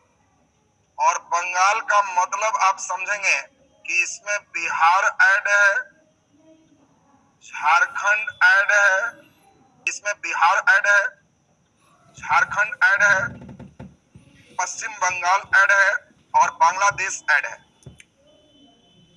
आपको जब भी हम बंगाल की बात करेंगे तो आप मानचित्र में दिमाग में सेट रखोगे बिहार, झारखंड, पश्चिम बंगाल, बांग्लादेश और इसके साथ साथ उड़ीसा। इतना बड़ा सेक्टर जो देख रहे हो ये बंगाल का बेल्ट होगा। यानी सबसे महत्वपूर्ण राज्य हमारा कौन सा है? बंगाल है। उड़ीसा का सेक्टर भी इसमें शामिल है। इसके बाद हम लोग सेकेंड स्टेप जो देखे तो यहाँ पे जो स्टेप देख रहे हैं एक इनका है अवध। ये बगल में जो देख रहे हैं ये अवध, लखनऊ जिनको कहते हैं, अवध के नवाब नामी नवाब है अवध के, लखनऊ अवध का क्षेत्र है।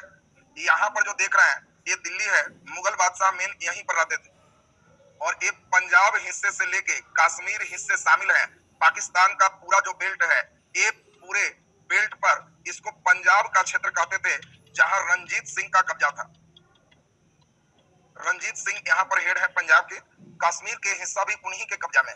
तो कश्मीर यहाँ पे लाहौर, ये पाकिस्तान का बेल्ट और पंजाब का बेल्ट रंजीत सिंह के अधिकार में। इसके बाद हम लोग देखें तो अब मेन क्षेत्र यहाँ से बढ़ते चला जाएगा। तो अब आपको बताएं कि यहाँ पे जो किनारे का बेल्ट देख रहे हैं, इसी को हम लोग कौन सा क्षेत्र कहते हैं? मद्रास का हिस्सा कहते हैं। और उस समय इस हिस्से का ही नाम क्या था? कर्नाटक का राजा। एक कर्नाटक के नवाब है मद्रास बेल्ट। कर्नाटक अभी जैसा मत समझना, उस समय कर्नाटक बेल्ट मद्रास बेल्ट ही था।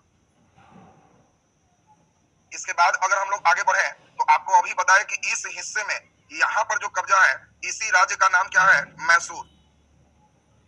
ये मैसूर है। और मैसूर के राजा कौन बने? हैदर अली। अभी हम कहानी करेंगे इसकी, तो हैदर अली यहाँ राजा बनेंगे। इसके बाद हमने बताया कि यहाँ पे एक बड़ा साम्राज्य है, और ये बड़ा सा साम्राज्य, इसी का नाम क्या है? हैदराबाद। ये हैदराबाद के निजाम है। आजादी के बाद भी पाकिस्तान में ही मिलना चाहते थे। हैदराबाद साधारण नहीं है। जब भारत आजाद हुआ तो कहा कि हम इंडिया में नहीं मिलेंगे, पाकिस्तान में मिलेंगे। वल्लभ भाई पटेल इन पर सेना लेकर कार्रवाई की तो डरे भागे। बस ना, तो हैदराबाद देख लो, और सबसे पहले साइन दस्तखत करने वाले भी हैं, इसलिए आपको हैदराबाद दिमाग में एकदम बैठ जाना चाहिए। और बाकी इधर के बेल्ट जो देख रहे हो, एक कब्जा किसका है? मराठा। मराठा। तो भारत में हेड बनने जा रहे थे मराठा। तो पानीपत का तृतीय युद्ध हुआ तो 1761 में इनकी शक्ति घट गई, और नहीं तो इधर का पूरा बेल्ट मराठा के ही कब्जे में था। तो सबसे बड़ा मराठा था। 1761 के बाद इसकी ताकत कमी। तो अब अंग्रेज की नीति पर थोड़ा ध्यान दीजिए। अंग्रेज इतने समझदार थे कि वो जानते थे कि शुरू में अंग्रेज बंगाल जीत। अभी बंगाल की कहानी हमें सबसे पहले पढ़ना। बंगाल जीतने के बाद इनके मन में लोभ है, और लोभ हमें बैठ गया कि हमको जीतना है, तो क्या जीतना है? तो वो जान रहे थे कि मराठा से तो जीत नहीं पाएंगे, बहुत मजबूत। फिर वो देखे हैदराबाद इधर उधर करेंगे तो गवाएगा, और हैदराबाद जीत के भी क्या करेंगे? इधर का बंदरगाह तो हमको मिल ही चुका है, मद्रास मेरे पास है ही। तो हमको अगर जीतना है तो ये मसाला सेक्टर केरल का बेल्ट चाहिए। और केरल में राजा कौन है? हैदर अली। और इसके लिए अंग्रेज जितनी कूटनीति है सब गिराएगा। कई बार मराठा को अपने तरफ मिलाएगा, हैदराबाद को मिलाएगा, और तीनों मिलकर मारने चले। फिर ये भी अपना बुद्धि लगाए, ये भी फिर दिमाग लगाएंगे और क्या करें। तो हैदर अली भी साधारण नहीं है, ये भी सीधे फ्रांस से संपर्क रखता था। और अंग्रेज और फ्रांस में 36 का आंकड़ा था। और उस जमाने में फ्रांस इसको मिसाइल दिया था, रॉकेट। पूछेगा कौन पहला भारतीय राजा था जिसने रॉकेट का प्रयोग किया? तो हैदर अली है। इसके पास भी रॉकेट और मिसाइल था उस जमाने में। लाया कहां से था? तो फ्रांस। तो ये भी फ्रांस के बल पर फॉर्म में था कि आके तो परियाल हो, जितना लोग रहो। तो अभी एक भयंकर लड़ाई हम लोग सुनेंगे। पहला जीतना कहां होगा? बंगाल। बंगाल के बाद मैसूर। ये सबको मिला के मैसूर को पहले लपेट ले। और जब मैसूर जीत लेगा तब ले आएगा सहायक संधि। और सहायक संधि पे दस्तखत किससे करा लेगा? हैदराबाद। राजा रह जाएगा, सेना इसका हो। तब मराठा से फरियाद। और मराठा से जब फरिया लेगा तब पंजाब से फरियाद। और इसके साथ अवध में सहायक संधि कर लेगा। तो बहुत जल्दी अभी सहायक संधि होगा, शुरू में अवध बेचारा धरा जाता है। तो इसके साथ सहायक संधि कर लेगा, और पंजाब के सेक्टर सबसे अंतिम में जीतेगा। अब इस बीच में जीतने में 300-400 राजा सहायक संधि पर दस्तखत किए। छोटे छोटे राजा की क्या की? अंग्रेज भारत में कब्जा किया तो यहाँ 400 राजा भी है, ये सब कैसे हटेगा? फिर डर भी रहा है कि 400 को एक बार हटाएंगे और कहीं मिलकर लड़ गया तब मेरा यहाँ कौन है? लगा ही देगा। तो डलहौजी एक दिमाग लगाया कि हाँ एक नया आइडिया आया है, क्या? तो चेक करो कितना राजा को बेटा नहीं है। तो देखा कि 300-400 में 10-15 को लपटा रहे हैं। तो कहा नियम निकाल दो, हड़प नीति। जो राजा को बेटा नहीं है, बेटी को नहीं मिलेगा, गोद लिए हुए बेटा को भी नहीं मिलेगा। चचेरा मौसेरा भुला जाओ, तुम जब तक जिंदा हो तुम्हारा रहेगा, मर गया तो अंग्रेजी साम्राज्य में मिला लिया जाएगा। कहा कि चलो कम से कम 10-15 को तो लपटा जाएगा। फिर कोई नियम निकालेंगे, किसका किसका बेटा का दांत निकला है, कुछ मुंह निकला है, कुछ। नियम जब हड़पने हैं तो दिमाग लगाते जाएंगे। राजा अब इससे डरने लगे कि देखो तो दस्तखत भी करा लिया, सेना भी हटा लिया, और अब कह रहा बेटा नहीं है तो छीन लेंगे। ये तो बड़ा मुश्किल काम है।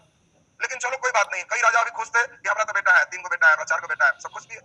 जिसको जिसको नहीं है, जैसे लक्ष्मीबाई, वीर कुंवर सिंह, नाना साहब गोद लिए हुए बेटा है। तो जो जो गोद लिए हुए हैं या जिनका बेटा नहीं है, लखनऊ के बेगम हजरत महल बेटा है, नाबालिग है, बहुत छोटा है। अंग्रेज कह रहा है कि इतना छोटा में भी काम नहीं चलेगा। अगर उसके पिता की मृत्यु उस समय हो जब तक बेटा बालिग हो जाए तो राजा आपका है। तो बेटा जन्म लिया, बाबूजी पार गए, सब राज अंग्रेज का हो जाए। सोचो कह के लखनऊ छीन रहा है। और सब राजा अभी चिंता में ही थे कि अंग्रेज का मेन ध्यान अवध पर था, ये कैसे छीन। ये लीजिए अवध के नवाब का बहुत सारा दर्जन भर में बाल बच्चा था। तो अवध कैसे छीने, इसको तो बेटा भी है। अब क्या करें? तो डलहौजी 1856 में क्या कहा कि अवध में ठीक से शासन नहीं हो रहा है और बेटा रहेगा भी, और ठीक से शासन नहीं करोगे तो ब्रिटिश साम्राज्य में मिला लिया जाएगा। वही छीन लिया। अब बाकी सब राजा समझ गया कि जिसको हम लोग मेमना समझ रहा था वो भेड़िया है। कि हम लोग को कब कुशासन करके कब क्या करके छीन लेगा गारंटी नहीं। और उसी का स्वरूप था 1857 का विद्रोह। और जब लड़ाई शुरू हुई तो अंग्रेज देखा कि एक एक करके जब सब राजा खिलाफ है तो देखा कि अगर 400-500 राजा सब खिलाफ होगा तो बुढ़िया बिस्तर समटा जाएगा। तब विद्रोह के समय कहा कि बेटा रहे बेटी रहे मत रहे, तुम जिसको दे दो, चचेरा के दे दो, मौसेरा के दे दो, हमको कोई मतलब नहीं है, हम राजा को टच नहीं करेंगे, जो राजा मेरा साथ देगा हम पुरस्कार देंगे और कभी नहीं छीनेंगे, वचन देते। वो सब राजा रह गया। स्वतंत्रता के बाद भी वो सब राजा रहेगा तो वल्लभ भाई पटेल फिर सही आएंगे सब। बात समझेंगे? तो सब राजा जो रह जाएगा उनकी कहानी हम लोग फिर देखेंगे। तो अभी एक रफ आइडिया आपको दिए, और अब कहानी शुरू कहां से हमारी होगी? बंगाल से। तो हेडिंग दीजिए बंगाल। बताओ अंग्रेज ऊपर से नीचे गए या नीचे से ऊपर आए? हाँ, इस चीज को ध्यान रखना, अंग्रेज पहले नीचे गए और फिर ऊपर आए, इस चीज को दिमाग में सेट रखें। हेडिंग दीजिए बंगाल। और हम लोग बंगाल की कहानी अभी सुनेंगे। बंगाल तेजी में ध्यान देंगे तो बंगाल अभी कंप्लीट हो जाएगा। चलिए ध्यान दें, सबका ध्यान चाहेंगे, केवल थोड़ा सा दिमाग एक जगह कंसंट्रेट करें तो आप बढ़िया समझ पाएंगे। सुनिए आप ठीक से। बंगाल का सेक्टर आपने देखा बहुत बड़ा सेक्टर है, आज भी उड़ीसा झारखंड ये सब महत्वपूर्ण खनिज का सेंटर है, और इसीलिए बंगाल उस समय भी व्यापार का मेन केंद्र था। कलकत्ता में दोनों फ्रांसीसी और अंग्रेज दोनों कंपटीशन बहुत कड़ा कर रहे थे। अंग्रेजों की जो किला थी उसका नाम फोर्ट विलियम किला था, जबकि उसी कलकत्ता के बगल में फ्रांसीसियों ने एक बस्ती बसाई थी जिसका नाम चंद्रनगर था। आपको पूछा जाएगा कि बंगाल में फ्रांसीसियों की बस्ती कौन थी? चंद्रनगर। और अंग्रेज का किला कौन था? फोर्ट विलियम किला। और दोनों मजे में रह रहे थे। अब यहाँ पर कहानी का एक दिलचस्प मोड़ है। जब तक औरंगजेब रहा 1760 तक, मजाल नहीं है कि कोई टेप पे कुछ करे, किया भी था डच किया था, ईसाई बनाएंगे फलना बनाएंगे। औरंगजेब हमला करके पूरा बुढ़िया बिस्तर समेटवा दिया था, बहुत ताकत था उसमें। और उस समय 1707 का सब लोग इंतजार कर रहे थे कब बूढ़ा मरेगा। और जैसे ही औरंगजेब मर गया, मुर्शिद कुली खां उस समय बंगाल के हेड थे, टैक्स देना बंद कर, बंगाल लगभग स्वतंत्र हो गया। धीरे धीरे अब इसी में नए नवाब बनते बनते 1740 से 56 तक नए नवाब है अलीवर्दी खां, और अलीवर्दी खां तक बंगाल सही चला है। इस समय तक यूरोपीय कंपनी कई आ चुके हैं, फ्रांस वगैरह अपना चंद्रनगर सब चीज बसा चुका है, अंग्रेज के भी किला बनके तैयार है। लेकिन इस समय अलीवर्दी खां एक निश्चित नियम से दोनों को बैलेंस करके रखा है। अलीवर्दी खां जैसे ही 1756 में मरा, वैसे ही अव्यवस्था शुरू हो गई। कारण सबसे बड़ा रहा, अलीवर्दी खां का कोई बेटा नहीं था, इसकी 3 बेटी थी, और बेटी में अब अपने में बेटी भिड़ गई। एक बेटी के जो दामाद थे उस दामाद का नाम था सिराजुद्दौला, और सिराजुद्दौला इसी को ज्यादा मानता भी था अलीवर्दी खां, और वो चाहता था सिराजुद्दौला ही बंगाल का नवाब बने। उसका जो सेनापति मीर जाफर था उसने भी सिराजुद्दौला को सपोर्ट किया और इसको नवाब बना दी। नवाब तो सिराजुद्दौला बन गया, लेकिन जो इसकी दूसरी बेटी थी खांसीटी बेगम, ये अलीवर्दी खां के दूसरी बेटी का नाम क्या है? खांसीटी बेगम। वो खांसीटी बेगम लग गई पीछे कि बताओ हमारा हिस्सा कहाँ गया। एक और थे, वो पूर्णिया के नवाब थे शौकत जंग। अब पूर्णिया के नवाब शौकत जंग, खांसीटी बेगम, ये सब का जब हिस्सा हकमारी हुआ तो ये लोग सोचे कि क्या करें। तो पहली बार अंग्रेज के पास ये लोग गए कि देखिए मेरे साथ अन्याय हो रहा है, आप कुछ सेना दीजिए। हुआ क्या था, अंग्रेज व्यापारिक कंपनी बनाने के लिए परमिशन लेते थे कि सर हम यहाँ सामान रखें, चलो परमिशन, सर इनमें चोरी हो जाएगा, हम हथियार वाला आदमी रखेंगे, पेमेंट कौन देगा? तो जी हम ही देंगे, रखो जितना रखना है, तुमको पेमेंट देना। अब बताओ हमको सरकार परमिशन दे दे कि हम जहां चाहे जमीन ले लें, तो हमको परमिशन है? हमको सरकार परमिशन दे दे जितना चाहे उतना हम बॉडीगार्ड रख सकते हैं, परमिशन है? हम जब चाहेंगे कि हमारा 10 बॉडीगार्ड रहे, पेमेंट हमको देना है, रखेंगे। और धीरे धीरे मेरा सारे शहर में, पूरे भारत में, जिस समय पूरे लगे कि हमारा सब जगह सेंटर हो गया, हर सेंटर पर 20-20 राइफलधारी हो गया, और तब हम जुड़े, और जिस दिन हमको मालूम चले कि थाना से ज्यादा सेना मेरे पास, जिस दिन लगे कि थाना से ज्यादा राइफल मेरे पास है, उस दिन हम थाना को कोई वैल्यू देंगे? कोई बोलेगा भी तो कहेंगे बुला बुला, वो बुलाएगा 4 जगह तो हम भी अपना सब सेंटर से बुलाएंगे, कहेंगे घेर लो, गोलीबारी होगी, मारेंगे उसका भी छीने। यही काम हो रहा है। ईस्ट इंडिया कंपनी अपने कोठी के सुरक्षा के लिए कई सेना रखते थे, और खांसीटी बेगम और शौकत जंग उसी के पास गए कि सेना दीजिए, अगर हमारी मदद आप कर देंगे तो हम आपको इनाम दें, आपको बिजनेस में टैक्स नहीं लगेगा, बंगाल फ्री कर देंगे, हम हेड हो जाए। और इससे सबसे ज्यादा चिड़ किसको बढ़ रहा है? सिराजुद्दौला। बताओ तो मेरा विद्रोही है और उसके पास गया और वो अपना किला में चाय नाश्ता करा, तैयारी करा रहा है। सिराजुद्दौला जवान खून का अभी नवयुवक है, एकदम फॉर्म में आके और फोर्ट विलियम किला पर हमला कर दिया। और हमला करने के बाद ये 20 जून 1756 की बात है, उसने हमला किया तो कई अंग्रेज को मार दिया, कई लोग को बंदी बनाया, और कहा जाता है कि एक 18 बाई 10 का एक रूम था, छोटा सा, 18 फीट लंबा 10 फीट चौड़ा, एक छोटा सा रूम, और जितना लोग पकड़ाया था मुर्गी जैसा फेंक फेंक के 146 अंग्रेज को अंदर फेंक दिया।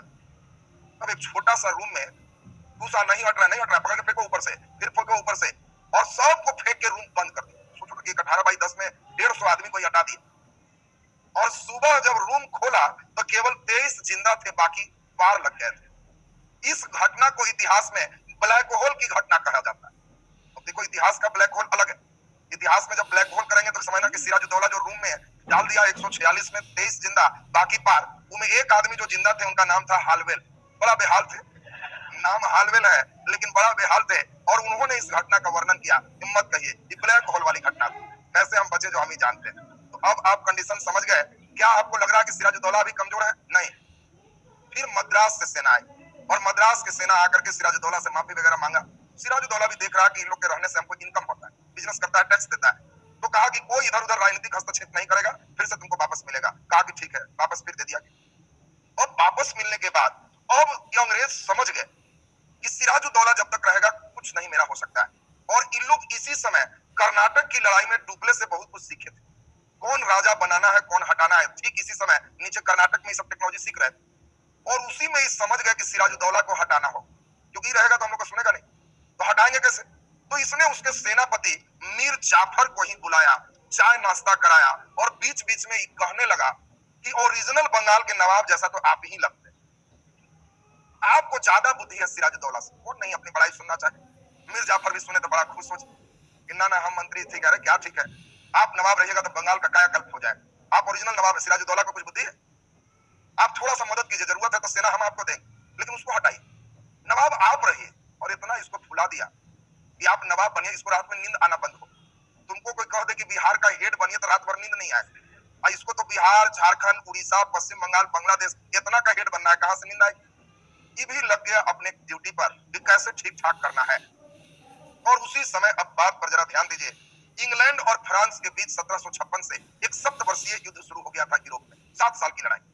और जब 7 साल की लड़ाई शुरू हुई यूरोप में, तो इन लोग का प्रभाव, चूंकि हम आपको बताया कि यूरोप का जो बुलेट होता है भारत तक चिंगारी मारता है, तो इंग्लैंड फ्रांस के बीच जो 7 वर्षीय युद्ध शुरू हुआ, उसका प्रभाव भारत में क्या रहा।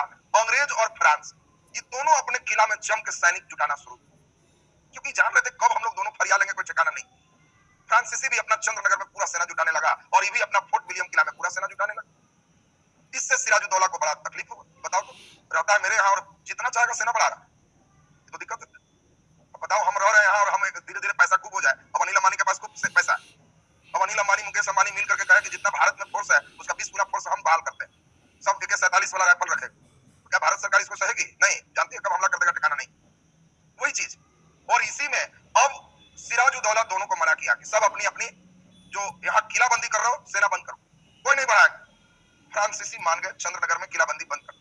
लेकिन अंग्रेज नहीं माने, कारण मिर्जाफर से तो मिले हुए थे, वो अपना अंदर अंदर उपाय शुरू रखे। और एक दिन इतना मन बढ़ गया अंग्रेज का कि फ्रांसीसियों के बस्ती चंद्रनगर पर हमला भी कर दिया। और जब हमला हो गया तो फ्रांसीसी लोग सिराजुद्दौला को गुहार किया कि हम आपका बात मान लिया, देखिए मार रहा। तो सिराजुद्दौला कहा कि इतना हिम्मत है, ठहरो, चल दिया। और बंगाल के एक गांव है पलासी, और उसी पलासी में 23 जून 1757 की बात है, 23 जून 1757 को एक भयंकर लड़ाई होने वाली है, पलासी का युद्ध। कहने के तो युद्ध है, लेकिन ये कोई युद्ध नहीं है, छल कपट, मैच फिक्सिंग। पहले से ही मैच फिक्स हो चुका है, क्योंकि सिराजुद्दौला नहीं जान रहा है कि हमारा जो सेनापति है कौन, मीर जाफर, ये पहले से अंग्रेज से मिला हुआ। लड़ाई दोनों ओर से शुरू होती है, और लड़ाई जब शुरू हुई, लॉर्ड क्लाइव एक तरफ से अपना अंग्रेज सेना रखे हैं, और इधर से सिराजुद्दौला की पूरी सेना है। और सिराजुद्दौला में मीर मदन, मोहनलाल, ये सब उसके वफादार सिपाही। जब तक इन लोग जीवित रहे, पासा बंगाल जीतने का था। लेकिन जैसे ही मीर मदन और मोहनलाल मारे गए, पासा पलटने लगा। मीर जाफर सलाह दे दिया सिराजुद्दौला को कि हम लोग हार रहे हैं, आप यहां से निकल जाइए। सलाह दे दी, आप निकल जाइए, और इसको भेज दिया पटना। और पटना में मीर जाफर का ही बेटा मीरन नवाब था, उप नवाब मीरन, मीर जाफर का ही बेटा है। और उसको भगा करके इन लोग अपना गला उला मिला, भगा दिए, प्लान सक्सेस है। और उस तक खबर भेजाया कि हम लोग हार गए, आप चल जाइए एकदम चुपचाप पटना, बेटा हिफाजत करे। और बेटा जो मीरन है, वो सिराजुद्दौला के पहुंचने के बाद वहीं उसकी मुड़ी काट के हत्या कर देता। तो सिराजुद्दौला बेचारा छल प्रपंच में पड़ गया, और मीर जाफर के छल में, जाल में मारा गया। अब अंग्रेज सबसे खुश है, और दूसरा सबसे खुश कौन है? मीर जाफर। प्लान सक्सेस, बंगाल का नवाब बने। और अंग्रेजों ने किया भी वही, बंगाल के नए नवाब बना दिए, किसको? मीर जाफर। और मीर जाफर एक ईस्ट इंडिया कंपनी के हाथ की कठपुतली नवाब की डुप्ले का थ्योरी थी। और कठपुतली नवाब से जब इच्छा अंग्रेज का करे, जितना इच्छा करे उतना छूट लिया। छूट का आलम यहां तक पहुंचा दिया कि बंगाल की सड़कों पर भारतीय गाड़ी से टैक्स लगेगा, अंग्रेज की गाड़ी टैक्स फ्री चलेगी। छूट का आलम समझ, अंग्रेज की गाड़ी चलेगी तो टैक्स फ्री हो और भारतीय गाड़ी चलेगी तो उस पर टैक्स लगेगा। अंग्रेज इधर भी इनकम शुरू कर दी।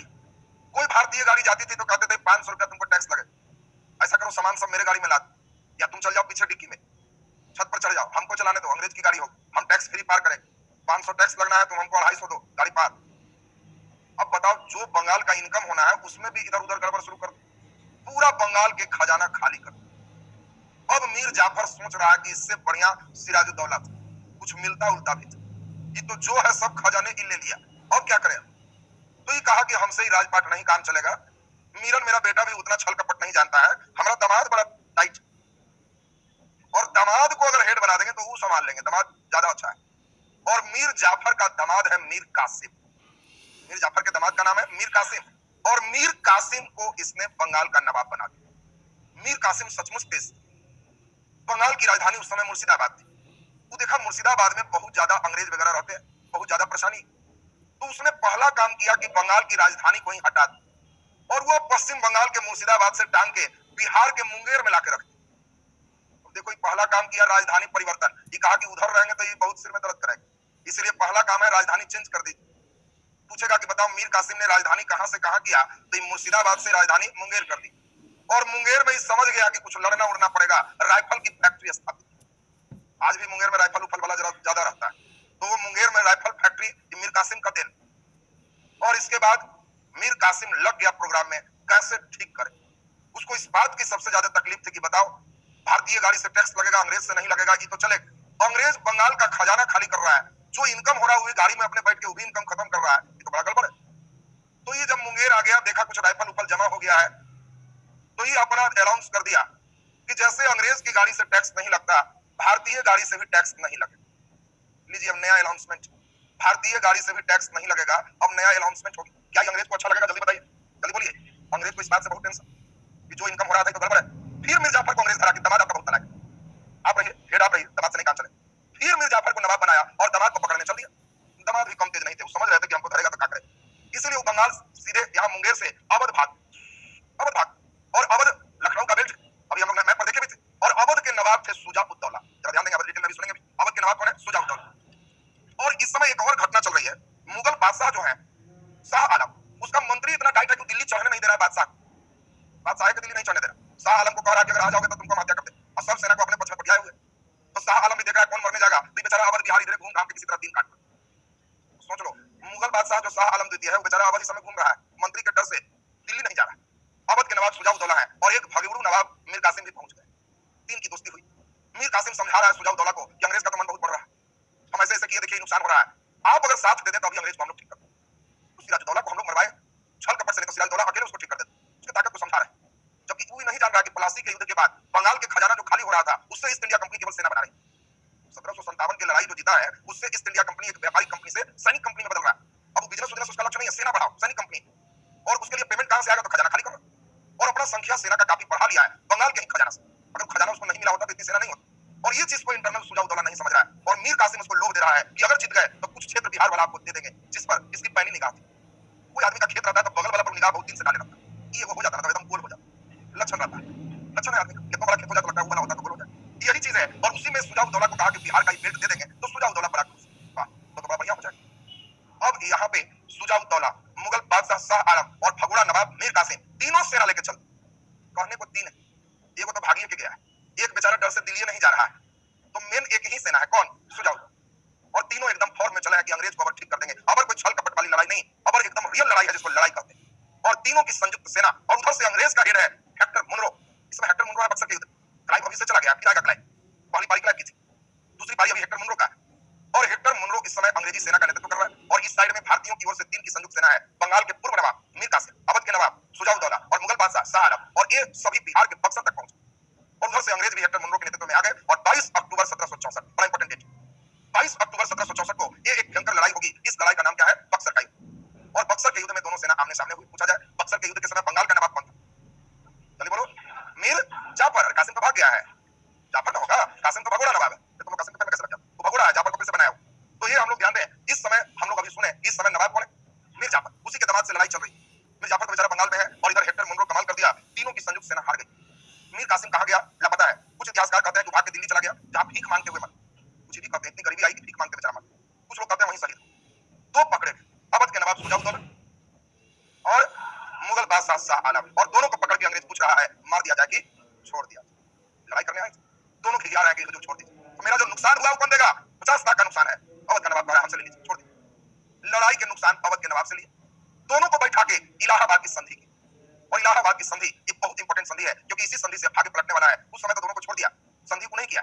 संधि 1765 में फिर लॉर्ड क्लाइव दोबारा आ गया, हेक्टर मुनरो नहीं किया, वो तो अपना जीता उधर जाना लिया छोड़। 1765 में इलाहाबाद की संधि लॉर्ड क्लाइव के द्वारा हुआ। और ये लॉर्ड क्लाइव संधि में क्या कर रहा है? मुगल बादशाह को, देखो अंग्रेज के साथ दिक्कत क्या है, वो चाह रहा है बंगाल को हम कैसे खुद से पैसा तसील।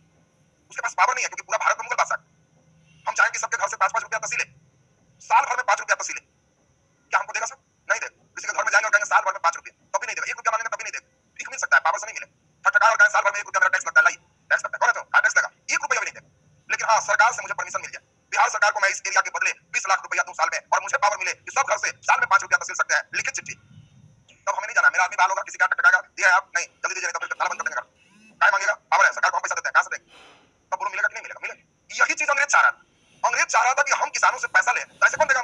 हम उसकी भाषा नहीं जानते, हम उसका चेहरा हमसे मिलता नहीं है, हम संख्या में कम है, हम दूर से हैं, और किसान से कहेंगे लाभ आधे हाथ, वहीं खुदाई से मारना शुरू कर देंगे। लेकिन अगर हमको पावर मिल जाए, ये पावर कौन देगा? मुगल बादशाह। मुगल बादशाह का पूरे भारत है, वो हमको पावर दे दे कि तुम तहसीलो, हम बदले में इतना पैसा लेंगे, तो हम फिट हो जाएंगे। और यही लॉर्ड क्लाइव किया 1765 में। दोनों को बुलाया, अवध के नवाब सुजाउद्दौला और मुगल बादशाह शाह आलम, और इलाहाबाद की संधि किया कि सुनिए शाह आलम जी, आप दिल्ली गए तो जी चढ़ने नहीं देता, आप यहाँ अभी राज्याभिषेक कीजिए बिहार में। शाह आलम बिहार में अपना राज्याभिषेक किए और कहा कि आप घोषित कीजिए कि मुगल बादशाह है। और राज्याभिषेक के बाद हमको लिखिए, बंगाल, बिहार और उड़ीसा, ये तीनों के सत्ता की दीवानी, टैक्स तसीलने का काम अंग्रेज करेगा, बदले में हम आपको 26 लाख रुपया सालाना देंगे। ऐसे नहीं देंगे, 26 लाख सालाना देंगे। आपको अभी क्या मिल रहा है? कुछ नहीं, हम 26 लाख देंगे। जो आदमी को दिल्ली नहीं चढ़ने दे रहा है, वो आदमी तो 2 लाख में तैयार हो जाता है। लेकिन इसमें एक सम्मानजनक कहा कि हम 26 लाख देंगे और आप दिल्ली चलिए, सेना से आपको मदद करेंगे, आपका सेनापति को हम पकाएंगे। तुरंत शाह आलम हंस के तैयार है कि वाह बहुत बढ़िया, और ईस्ट इंडिया कंपनी को लिखित फरमान दे दिया कि बंगाल, बिहार और उड़ीसा की सत्ता की दीवानी, जमीन से टैक्स उगाने का पावर हम ईस्ट इंडिया कंपनी को देते हैं। हमको बदले में 26 लाख देंगे, इसके एवज में आपसे जो ही चाहेंगे पैसा लेंगे। अंग्रेज भी बड़ा तेज था कि हमको कौन देगा? वो क्या किया, एक मजबूत वर्ग खोजा, जमींदार।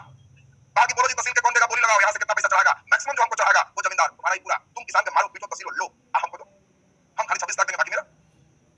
बात समझ रहे हैं ना? अगर तुम किसी चीज का ठेकेदारी लोगे बस स्टैंड, तो तुम अपने ठिकाने जाओगे, तुम खोजोगे मजबूत आदमी कौन है और उसको दे दोगे कि ना ये बैंकर लगा है, दे दो, ये संभाल लेगा, ये संभाल लेगा, बदले में हमको इतना दो, तुम्हारे बस से टेम्पो से इतना मार के तहसील नहीं देता है, उसे एकदम लड़ जाओ, आदमी बुला लो, उस आदमी को दो।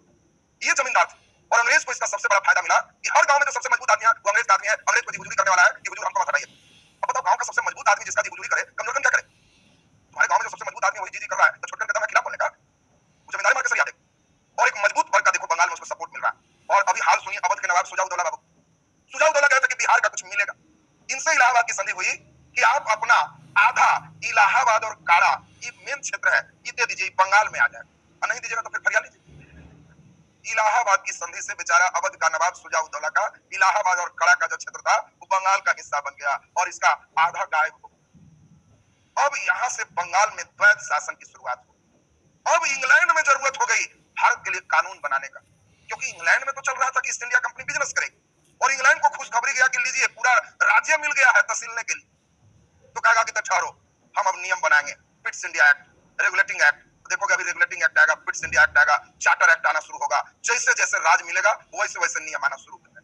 तो ये राज के साथ नियम जब पढ़ोगे तो एकदम दिमाग में फिट होते जाएगा कि कब कौन आ रहा है, किस लिए आ रहा है। तो अब तुम ये समझ गया, बंगाल पर पूर्ण रूप से अंग्रेज का कब्जा हो चुका है। लेकिन अभी द्वैत शासन, पूछेगा बंगाल में द्वैत शासन की शुरुआत कब हुई? 1765 इलाहाबाद की संधि के बाद। अच्छा, ये द्वैत समझते हो? द्वैत माने दो आदमी, नवाब को कहा कि आप प्रशासन देखिए, प्रशासन देखिए, कहां हंगामा हो रहा है, कहां हो रहा है, सेना भेजिएगा। और इनकम जो तहसीली है हम देखेंगे, हम देखेंगे उसे। पैसा का मामला ईस्ट इंडिया कंपनी देखे और मेरे खजाना में रहेगा, आपको कुछ कुछ देंगे। और बाकी प्रशासन वाला जो काम है वो नवाब देखिए। अब इसको द्वैत शासन कहते हैं। घर में गाय आ गया तो चिन्ह मार दिए, मूड़ी आप देखिए, खिलाइए पिलाइए, और दूध वाला हिस्सा हम जरा मार देंगे। ये द्वैत शासन, अंग्रेजों का यही द्वैत है, तहसीली पैसा अंग्रेज मारेगा, अब बाकी देखभाल नवाब करे। तो आपसे पूछा जाए अब तो बताओ द्वैत शासन क्लियर हो गया ना सबका? तो एक दीवान और नवाब, दो पद हो गए बंगाल। दीवान का मतलब तहसीली करने वाला, और इस सत्ता की दीवानी मुगल बादशाह ने ईस्ट इंडिया कंपनी को दे दी, और बाकी नवाब को प्रशासनिक काम रहा।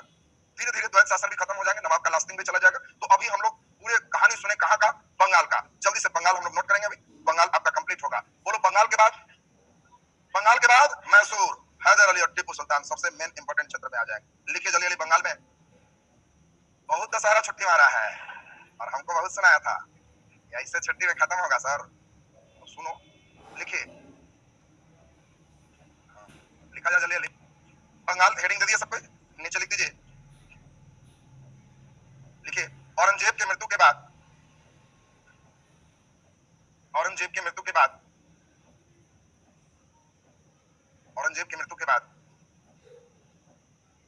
1707 में, 1707 में मुर्शिद कुली खां, मुर्शिद कुली खां, मुर्शिद कुली खां लगभग स्वतंत्र करा, क्योंकि और भी मुगल बादशाह इसको हेड। 1756 में अलीवर्दी खां के मृत्यु के बाद, अलीवर्दी नाती, नाती है सिराजुद्दौला, इसका नाती सिराजुद्दौला, सिराजुद्दौला बंगाल का नवाब बना। सिराजुद्दौला बंगाल का नवाब बना, यानी सिराजुद्दौला नवाब कब बना? 1756 में। खत्म कब हो गया? 1757। पलासी में तो बेचारा पानी हो गया। बंगाल का नवाब बना, लिखा गया सबसे नीचे डैश देके लिख दीजिए। 20 जून 1756 को, 20 जून 17